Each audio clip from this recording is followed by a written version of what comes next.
Shalom Bapak Ibu. Saya lupa terakhir kali saya join itu bulan apa ya. Tapi yang jelas tahun lalu sih.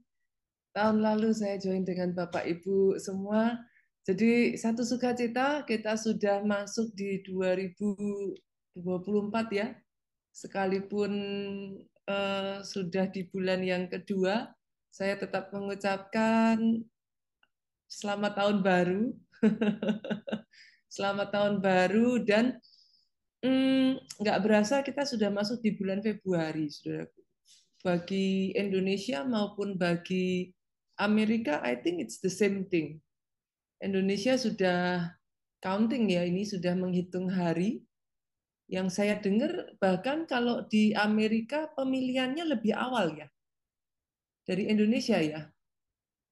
Setahu saya kalau untuk warga negara Indonesia yang ada di Amerika itu tanggal 10 Februari atau betul? Saya nggak tahu sih persis tanggalnya ya. Cuman yang saya dapat infonya seperti itu. Katanya buat teman-teman yang ada di Amerika, warga negara Indonesia yang ada di Amerika itu pemilihannya adalah tanggal 10 Februari.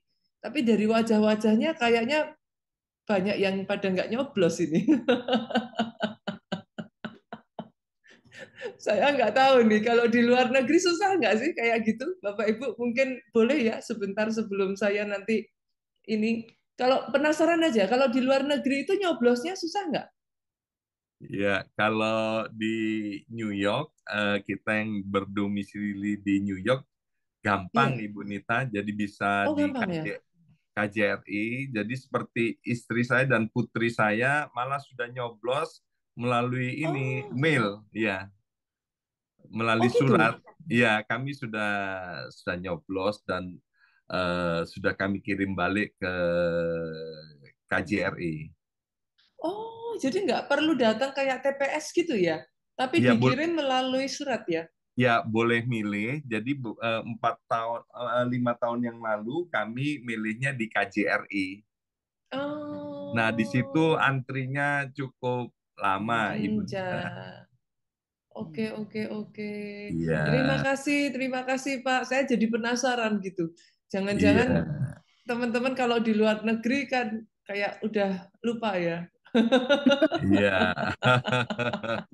Tapi ada Tapi sebagian yang kayaknya belum sempat daftar kayaknya, Bu Nita.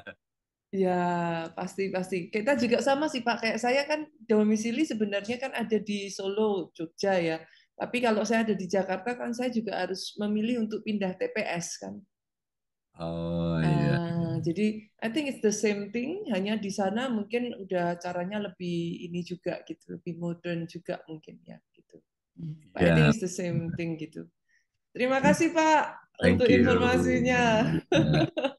Tapi anyway, Bapak Ibu, kenapa saya menyebut kaitan dengan pemilu ini? Karena apa yang ingin saya sampaikan, saya berdoa ini bisa menjadi bekal, setidaknya melandasi saudara memasuki satu tahun yang for me personally 2024 ini adalah tahun yang special. At the same time, it's a challenging year. At the same time, saya percaya bahkan saudaraku rema yang Tuhan berikan atas gereja kita itu membuat saya itu melihat bahwa this year is kayak apa ya? Maafkan saya kalau kata-kata saya mungkin bahasa saya kurang tepat, tapi buat saya pribadi it's almost magical. It's almost magical. Tahun ini itu adalah tahun yang saya tuh bahkan tidak berani berkata tidak, saudara. Ini tahun yang apa ya? Rema yang saya dapatkan itu sejauh apa yang kau bisa lihat, Bapak Ibu, Tuhan berikan. Sejauh apa yang kau bisa lihat, itu Tuhan berikan. So, jangan cepat-cepat berkata apa bisa ya, Pastor. Jangan cepat-cepat berkata what should I do. Jangan cepat-cepat berkata, Pastor, kayaknya kok dan lain sebagainya. For me personally, tahun ini nih tahun yang almost magical, gitu. Ini tahun yang akan membalik banyak hal. Ini tahun yang akan menempatkan orang-orang yang mungkin kayak startup, juga belum apa-apa, saudara nggak dengar namanya ya, tapi bisa melejit begitu saja di tahun ini. Jadi amazing year, saudaraku. Tapi sekaligus merupakan satu tahun apa? Kayak pergantian gitu ya, kayak masuk di dalam satu era yang baru gitu. Nah, itu sebabnya, saudaraku, saya akan mengambil satu pesan firman yang saya itu sebenarnya udah mempersiapkan beberapa firman yang lain, tetapi this one stuck in my mind gitu. Yang satu ini yang saya ngerasa tuh kayak stuck in my mind. Apa yang disampaikan para malaikat, saudaraku, 2000 tahun yang lalu pada saat Yesus pertama kali datang ke dunia. Gitu. Saya tahu kita sudah tidak ada di suasana Natal. Kita masuk di bulan Februari ini, but I believe, saya berdoa firman ini bisa membekali kita nanti melangkah di 2024 ini. Perkataan malaikat kepada para gembala pada saat itu, kepada orang-orang yang ada pada saat itu, setiap pelaku yang terjadi pada saat kelahiran Yesus pada saat itu, dan malaikat mengatakan ini, saudaraku, ini yang dikatakan malaikat, damai sejahtera di antara orang yang berkenan kepadanya. Hari ini boleh nggak saya mengatakan ini juga kepada Bapak Ibu di tempat ini? Damai sejahtera di antara orang yang berkenan kepadanya. Saya percaya satu demi satu di tempat ini saudara adalah orang-orang yang masuk di hatinya Tuhan. Saya percaya Bapak Ibu di tempat ini adalah orang-orang yang berkenan di hatinya Tuhan. Itu sebabnya I speak peace. Saya berkatakan damai sejahtera bagi orang-orang yang berkenan kepadanya. Saya akan bacakan saudaraku terlebih dulu dari Lukas pasalnya yang kedua ayatnya yang ke-10. Ini adalah pada saat malaikat itu datang, saudaraku. Percaya tidak percaya di dalam sebuah perubahan, saudaraku, di dalam sebuah shifting, di dalam apa yang terjadi di sekitar kita ketika akan memasuki sebuah era yang baru, kita itu bisa merasakan. Saya nggak tahu dengan saudara, tapi buat saudara yang mungkin secara roh saudara cukup peka, kadangkala itu saudara bisa merasakan kayak perasaan kayak galau, perasaan kayak gundah, perasaan yang nggak jelas kayak gitu. Buat sebagian dari saudara yang saudara lebih pakai logika, mungkin kita banyak akan memikirkan hal-hal yang kayak nantinya ke depan seperti apa, ini nanti bagaimana nih arahnya dan lain sebagainya. Tetapi Lukas 2 ayat 10 ini mengatakan seperti ini. Jangan takut. Fear not. Jangan takut. Jangan takut. Saya akan mengambil satu perkataan ini dan saya akan menzooming. Jangan takut. Dan saya akan langsung jumping, saudaraku, pada ayatnya yang ke-13. Di tengah semua keadaan itu tiba-tiba, saudara, tampaklah bersama dengan malaikat itu sejumlah besar bala tentara surga yang memuji Allah. Dalam bahasa Inggrisnya dikatakan a huge choir, heavenly choir, paduan suara surgawi. Tahukah saudara apa yang ingin saya tekankan, bahwa saudara tidak sendiri. Dalam menghadapi masa-masa ke depan ini dengan semua perubahannya, apa yang akan terjadi, you are not alone. Saudara disertai, saudaraku, the huge heavenly choir, quote-quote, saudaraku, pasukan tentara surga yang begitu besar. Itu sebabnya saya harus mengatakan kepada saudara, do not be afraid, fear not, jangan takut.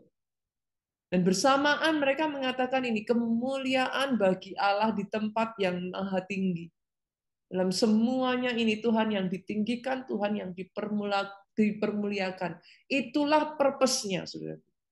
Itulah purpose-nya, jangan teralihkan pada yang lain. Apa yang akan terjadi di 2024 zaman yang terus bergulir ini, saudaraku, hal-hal yang terus terjadi ini, jangan teralihkan, pegang yang satu ini. Purpose-nya adalah kemuliaan bagi Allah di tempat yang maha tinggi. Dia yang dipermuliakan dalam semua yang nanti saudara lihat, ketidakpastian dan apapun itu, saudaraku, dia yang dipermuliakan. Tetapi buat saudara dan saya dengar ini, saudaraku, damai sejahtera di bumi, di antara manusia yang berkenan kepadanya. Buat saudara, saudara, I speak peace. Ada damai sejahtera yang melampaui segala akal pikiran. Tahukah saudara, ini bukan hanya sekedar doa. Tapi Yesus mengajarkan sesuatu yang cukup unik, saudaraku. Saya ajak saudara turun ke bawah sedikit ya, nggak sedikit sih, cukup banyak sekian ayat, saudaraku, di Lukas 10 ayatnya yang kelima sampai ayatnya keenam. Yesus mengajarkan apa, saudaraku? Sesuatu yang quite unik gitu. Dia ngomong gini, kalau kamu memasuki suatu rumah, katakanlah lebih dulu damai sejahtera bagi rumah ini. Ayat yang keenam, dan jikalau di situ ada orang yang layak menerima damai sejahtera ini, maka salammu itu akan tinggal atasnya. Tetapi jika tidak, salammu itu akan kembali kepadamu. Mungkin karena teman-teman sudah ada di Amerika ya, saudara. Saya akan coba pakai bahasa Inggrisnya. Saya nggak tahu berapa banyak dari saudara yang memakai terjemahan The Message. Ini adalah terjemahan yang sangat-sangat mudah ya dicerna, mudah dimengerti, saudaraku. Terjemahan The Message ngomong seperti ini.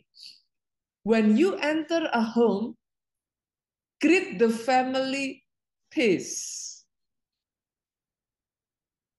If your greeting is received, then it's a good place to stay. But if it's not, take it back and get out. Do not impose yourself. Bolehkah saudaraku saya mengartikan kata-kata ini, saudaraku, dengan perkataan seperti ini? Kalau ada yang menerima perkataan profetik itu, karena peace diperkatakan, saudaraku, bukan hanya sebagai doa, tetapi it's almost like a prophetic word gitu. Kalau ada yang menerima dan menangkap perkataan itu, maka damai itu akan tinggal. Tetapi kalau sudah pesimis dulu, sudah mungkin apa bisa ya, apa mungkin ya kondisi seperti ini ya, sebaliknya saudaraku, damai itu juga akan kembali gitu saudara. Apa? Kalau orang Jawa bilangnya mental gitu saudara. Hari ini saudaraku saya berdoa ketika damai ini dilepaskan, peace dilepaskan, tinggal atas pribadi, lepas pribadi yang ada di tempat ini. Ketika kata-kata damai ini diperkatakan, tidak ada satupun yang mental, berbalik. Tapi damai itu tinggal di hati saudara. Peace be with you. Dan tahukah saudara, kata damai sejahtera yang dipakai di sini ini adalah Irene, saudara. Bukan shalom. It's almost similar, hampir mirip, saudaraku. Tapi ya kata yang dipakai di sini adalah Irene. Tulisannya adalah Eirene, tetapi cara kita membacanya itu Irene. Irene itu punya arti perdamaian. Irene punya arti apa ya, saudaraku? Makmur ya. Irene punya arti kesatuan, saudaraku. Irene punya arti juga ketenangan, saudara. Itu sebabnya, saudaraku, pada saat kata Irene ini disampaikan, bukan hanya mengacu pada kata damai, tapi saya berdoa ya saudara, atas BMC New York ada kesatuan. Ada kesatuan. Karena di situ ada damai sejahtera. Dan ketika atas BMC New York ada kesatuan, oh yes, ada damai sejahtera dan ketenangan, di situ ada kemakmuran. Kesanalah berkat dicurahkan. Once again, I speak peace. Biarlah Irene itu ada atas hidup saudara. Biarlah Irene itu ada atas keluarga saudara. Biarlah Irene itu ada atas BMC New York, ada damai bahkan di New York, di kota saudara saat ini. Tapi juga saya berkata ada damai di bangsa kita. Baik saudara yang ada di Amerika maupun di Indonesia ini, damai bangsa kita, saudara. Dan berbicara mengenai damai ini, saudaraku, saya ingin membagikan tiga dimensi ya, tiga dimensi dari damai. Tiga dimensi dari damai. Yang pertama, saudaraku, adalah damai dengan Allah, gitu. Saya percaya ini adalah jenis damai yang paling utama dan paling mendasar bahkan saudara buat kita sebelum dimensi yang lain. Kenapa? Karena suka tidak suka ya saudaraku, tidak ada satu orang pun yang bisa memiliki damai kalau saudara masih bermasalah dengan Tuhan. Sepakat ya? Suka tidak suka, saudara tidak akan bisa memiliki damai kalau kita masih bermasalah dengan Tuhan. Itu juga yang terjadi, saudaraku, bertahun-tahun yang lalu pada saat untuk pertama kalinya, saudaraku, Adam dan Hawa memakan buah yang terlarang itu. Satu perasaan yang tidak pernah mereka rasakan sebelumnya, perasaan kegalauan, saudaraku, rasa gundah, rasa tidak tenang, saudaraku, perasaan yang gelisah, saudara. It was never there before. Tapi sejak Adam dan Hawa memakan buah terlarang, tiba-tiba ada satu perasaan yang membuat mereka tergelitik dan mereka juga berkata, "What is it?" Gitu. What's your point, Pastor? Dosa, saudara, mencuri damai sejahtera dalam hidupmu. Itu adalah perasaan yang sama yang dirasakan oleh Kain, saudara, pada saat dia membunuh Habel. Kain boleh menutupi, Kain boleh try the best, dia bisa mencoba untuk pretend nothing is happening. Dia bisa mencoba untuk menyembunyikan, saudaraku, but deep down, you cannot lie to yourself, saudara. In the end, dosa itu mencuri damai sejahtera, saudara. Pastor, apa yang ingin Pastor sampaikan? Hari ini, saudaraku, saya hanya ingin mengambil waktu ya, saudara. Sama seperti di momen kelahiran Yesus 2000 tahun yang lalu. Saya nggak tahu apa yang terjadi dalam kehidupan saudara, banyak di antara saudara yang jauh dari rumah ya saudaraku. Saya percaya firman ini mengingatkan kembali gitu. Kalau ada momen-momen sekian waktu ini di mana saudara jauh dari Tuhan, di tempat ini saya percaya semuanya sudah terima Yesus. Dan because of it, saudara ada di Zoom meeting ini. But saya percaya firman itu mengingatkan kembali, saudara, kalau ada di antara saudara yang kau sudah jauh dari Tuhan, come back. Balik lagi yuk, Bapak Ibu. Kalau ada di antara saudara yang hari-hari ini, saudaraku, bahkan kayak tidak ada waktu buat Tuhan. Saudara berjalan sendiri, atau sebagian dari saudara bahkan jatuh bangun terus ya. Saudara melawan diri saudara sendiri dan saudara jatuh bangun terus. Jatuh bangun dengan dosa, saudara tidak bisa overcome, kayak you cannot control yourself. Saudara sudah berpikir untuk kayak almost kayak give up, menyerah, saudara berkata, Tuhan sudahlah, it's enough. Firman ini mengingatkan kembali, yuk balik sama Tuhan yuk. Karena in the end, saudara, tidak akan pernah ada damai kalau kita tidak berdamai dengan Tuhan terlebih dulu. He is the source of peace.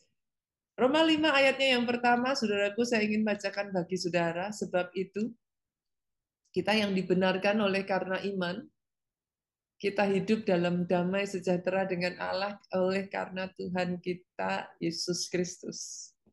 Damai itu didapat ketika saudara berseru kepada Yesus. Saudara pegang tangannya. Ketika kau diperdamaikan, saudaraku, di situ ada damai atas hidupmu. Dan saya akan baca satu ayat lagi, saudaraku, dalam Roma 5 ayatnya yang ke-10. Sebab jika kita, bahkan ketika kita masih seteru, diperdamaikan dengan Allah oleh kematian anaknya, lebih-lebih lagi kita sekarang telah diperdamaikan, pasti akan diselamatkan oleh hidupnya. Buat sebagian dari saudara yang berkata, Pastor, tapi hidup saya masih nggak karu-karuan, Pastor, tapi saya masih menyedihkan hati Tuhan. Ayat ini buat saudara. Ketika engkau masih seteru, ketika engkau masih jauh, ketika engkau masih melakukan hal yang mungkin menyedihkan hati Tuhan, dengar ini saudaraku, Engkau diperdamaikan oleh kematian anaknya. Tidak ada alasan, saudaraku. Dia ada buat saudara. Just reach to him. Reach out to him. Kembali kepada dia. And peace be upon you. Ada damai atas kehidupan saudara. Yang kedua, saudaraku, saya langsung saja. Yang kedua, saudara, bukan hanya berdamai dengan Allah, tetapi dimensi yang kedua dari damai adalah berdamai dengan diri sendiri. Mungkin sebagian dari saudara berkata, Pastor kok terdengar aneh ya, it sounds funny gitu. Kenapa kita harus berdamai dengan diri sendiri? Jujur kenyataannya ya saudara, ada sangat banyak orang itu yang bahkan belum berdamai dengan dirinya sendiri. Ada sangat banyak orang yang saya jumpai ya saudara, masih hidup dalam bayang-bayang masa lalu tuh. Kemarin saya baru saja saudaraku di DM satu orang yang bertanya kepada saya, Pastor, saya tidak bisa mengampuni istri saya. Ketika dia jujur, maaf ya saudaraku, mungkin ini sesuatu yang cukup vulgar, ketika dia jujur kepada suaminya bahwa pada saat dia bersama dengan suaminya, maaf saudaraku, dia sudah tidak virgin lagi. I don't know, in Amerika ya saudara, di Indonesia hal seperti itu mungkin bukan, masih menjadi sesuatu yang berbeda gitu ya saudaraku, bukan hal yang biasa. Dia bercerita kepada saya bagaimana dia sudah tahu itu bahkan sebelum mereka menikah, tetapi ketika waktu berjalan mereka sudah menikah, saudaraku, ini menjadi satu pukulan yang begitu dalam, saudaraku, dan akhirnya ini menyebabkan keretaan di dalam keluarga mereka, gitu. Ini menyebabkan permasalahan yang terus ini, saudaraku, makin lama makin bertambah pelik, saudara. Percaya tidak percaya, kadang ya ada banyak orang yang belum berdamai dengan dirinya sendiri. Sebagian dari saudara saya tidak tahu di sini ya saudaraku, terjebak terus di dalam bayang-bayang kekecewaan, terjebak terus, saudara menyalahkan diri saudara sendiri. Dan kalau itu saudara, you are not alone gitu. Saudara tidak sendiri. Ada satu orang di dalam Alkitab yang mungkin saudara kenal, namanya adalah Absalom. Seorang anak muda yang luar biasa, saudaraku. Absalom ini seorang anak muda yang punya masa depan yang sangat cerah. Bagaimana tidak, dia putra mahkota raja, saudara. Dia punya chance yang sangat besar untuk menjadi penerus dari Raja Daud. Ini adalah anak yang digadang-gadang ya, saudaraku, menjadi penerus dari Raja Daud. Bahkan Absalom ini bukan hanya sekedar digadang-gadang menjadi penerus karena posisi kelahirannya, saudaraku. Tetapi Absalom ini benar-benar adalah seorang yang multi talent. Alkitab mencatat dia sebagai seorang yang rupawan, saudaraku. Secara wajah dia dapat, kalau zaman sekarang ini kurang apa gitu ya, saudara. Dari wajah ala-ala K-pop gitu kan, saudara, mungkin.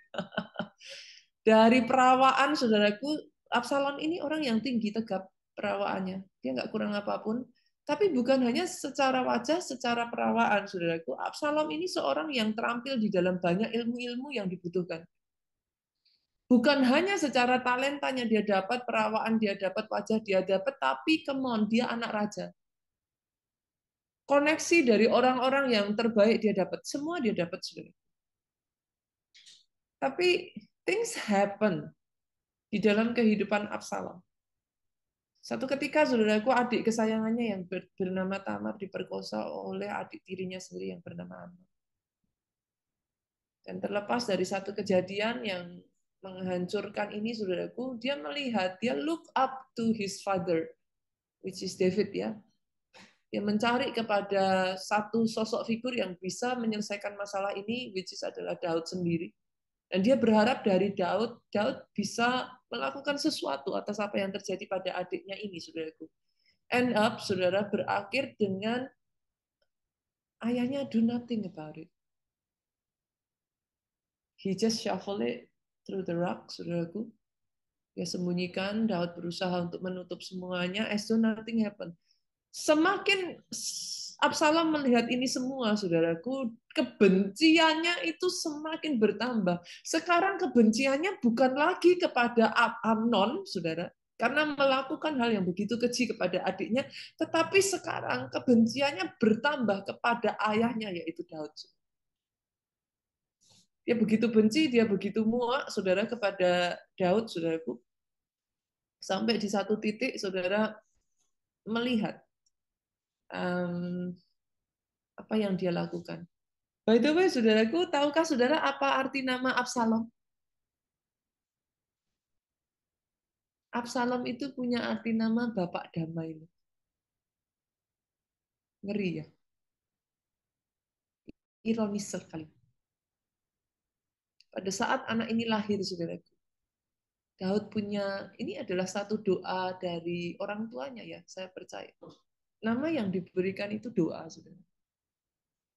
Saya percaya pada saat Absalom lahir, Daud itu berharap satu hari kelak bayi ini akan tumbuh dewasa, menjadi seorang yang menjadi sosok raja, figur yang bisa mengayomi banyak orang, membawa damai, membawa kesejahteraan bagi rakyatnya, saudaraku. Itu sebabnya dia dinamai Bapak Damai. Tapi Absalom terus terjebak di dalam masa lalunya, saudaraku, sampai bahkan pada saat kejadian itu ya, saudaraku, Daud itu sudah narik Absalom masuk karena sebenarnya Absalom itu sudah sempat kayak dibuang keluar gitu. Tapi sama Daud ditarik balik, masuk lagi, saudara. Tapi bukannya menjadi lebih baik, ketegangan di antara mereka itu semakin tensionnya semakin tinggi, saudara. Sampai di satu titik begitu kesempatan itu muncul, anak yang digadang-gadangkan bahkan didoakan dengan nama Bapak Damai, saudaraku, tidak lagi membawa damai. Dia membawa kehancuran, dia membawa kerusakan. Dia tidak perlu melakukan itu karena sebenarnya dia adalah anak yang seharusnya menjadi penerus Daud. Tapi dia mengkudeta ayahnya sendiri. Dan yang paling mengerikan ya saudaraku, hal yang tidak pernah terbayang ya saudara, apa yang dilakukan Amnon di tempat tersembunyi. Saudara bisa melihat seperti apa kepahitannya Absalom. Apa yang dilakukan Amnon di tempat yang tersembunyi? Absalom memperkosa istri-istri Daud di depan seluruh rakyat. How sick it is. Saudara bisa membayangkan kebencian yang seperti apa yang ada di dalam hati anak ini.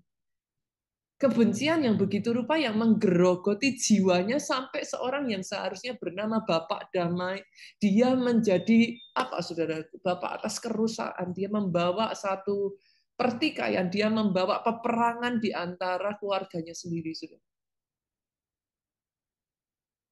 Ketika saya mempelajari kisah dari Absalom ini ya saudaraku, saya itu how to say ya, mungkin sebagian dari saudara akan berkata kepada saya, Pastor, I can relate loh dengan yang dialami Absalom ini. Masuk akal lah kalau Absalom ngerasain seperti itu. Karena yes saudaraku, sebenarnya kalau ketika saya belajar tentang kehidupan Absalom ini ya saudara, saya tidak bisa mengatakan bahwa Daud ini adalah satu sosok figur bapak yang memang baik gitu saudara dalam hal ini ya. Kenapa? Karena sebenarnya pada saat itu Absalom sudah dibawa pulang atas permintaan Yoab, saudara. Tetapi, nah ini tetapinya, saudaraku, bukannya Daud menyelesaikan masalah itu dengan anaknya. Absalom ini didiamkan, saudara. Saya tuh jadi ingat percobaan yang dilakukan oleh Pastor Obaja sekian waktu lamanya, saudaraku, terhadap nasi, gitu, saudara. Saya nggak tahu apakah saudara pernah dengar waktu itu populer, saudaraku, ketika apa namanya air itu dikatain pujian gitu ya, nanti katanya kalau disorot berubah gitu ya. Nah, Pak Obaja ini mengadakan percobaan terhadap nasi, saudara. Benar saudaraku, dia lakukan tiga, jadi dipisah pada kayak toples-toples kaca gitu saudara. Ada satu toples yang nasinya itu dipuji-puji terus tiap hari. Dipuji-puji terus dilihat hasilnya seperti apa. Nasi yang kedua itu dijelek-jelekkan terus. Oh, kamu nasi jelek, kamu nasi yang nggak tahu, ini kamu nasi tidak berguna. Dikata-katai terus. Tapi nasi yang ketiga dibiarkan. Amazing-nya ya saudaraku, bahkan compare dengan nasi yang dijelek-jelekkan dan dikata-katai dan dikutuki ya. Nasi yang dibiarkan punya dampak yang jauh lebih severe daripada nasi yang diperkatakan kata-kata yang tidak baik. Ngeri ya saudara.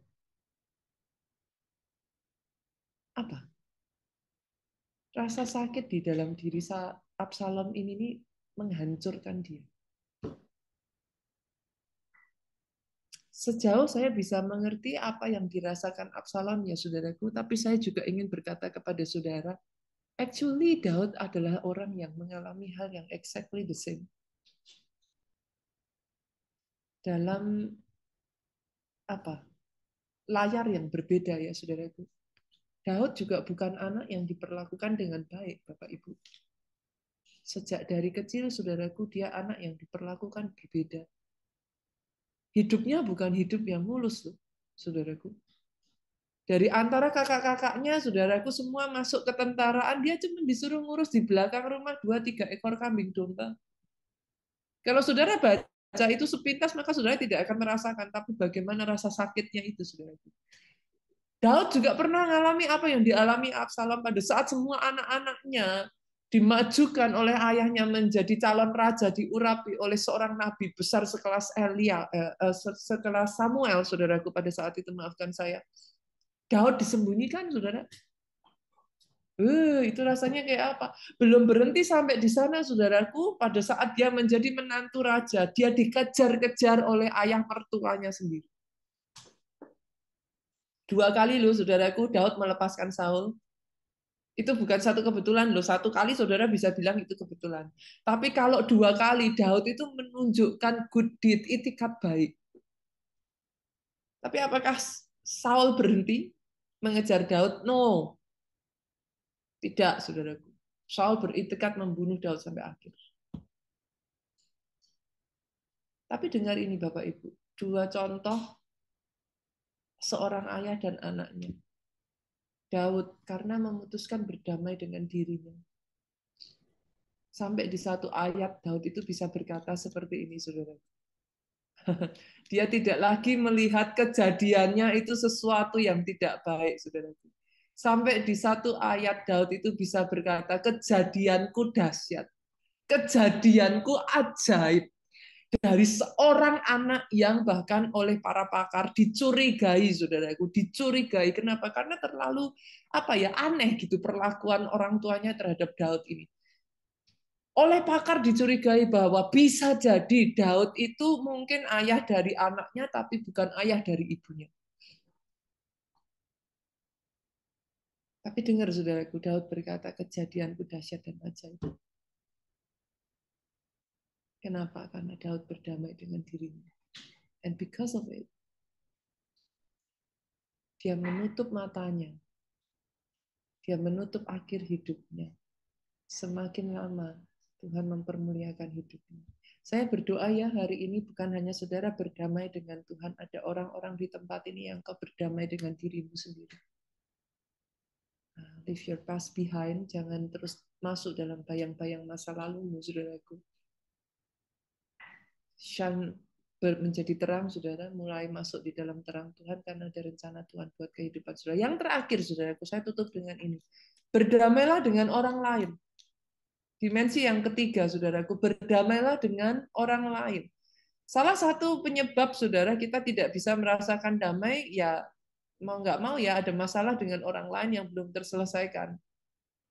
Bersamaan dengan kegeraan, BMC New York ada yang namanya gesekan, salah paham, jadi marah, kebencian. Biasanya yang jadi masalah, saya nggak tahu benar atau enggak, Pak Yongki, seringkali biasanya kalau sudah tabrakan, kalau langsung breng aja nggak apa-apa, saudara. Habis itu selesai. Tapi kalau sudah tabrakan, biasanya terus saling menjaga jarak, lalu kemudian ngomong gini, saya nggak mau disakiti lagi. Ya sudah, I will pretend everything is okay. Tapi dicatat, saudara, di memori, it's not okay ya. Nah, saya nggak tahu loh ya, saya nggak tahu. Apalagi saudaraku dengan teman-teman yang ada, kadang jarak saudaraku itu sangat berbahaya sekali.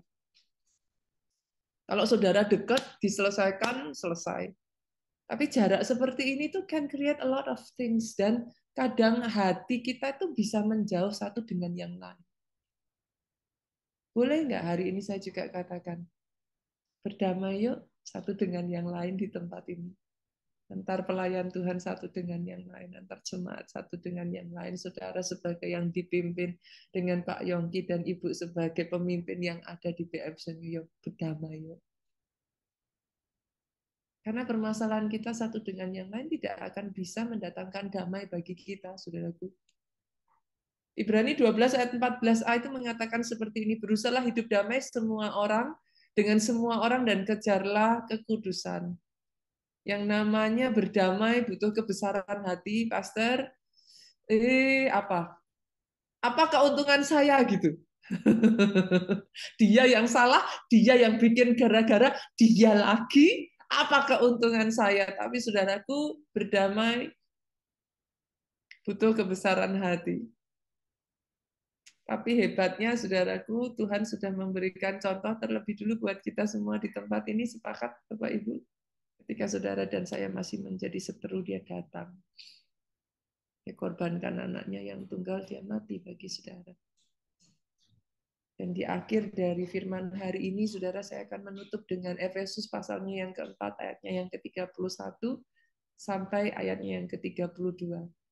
Segala kepahitan, kegeraman, kemarahan, pertikaian, fitnah, hendaklah dibuang dari antara kamu.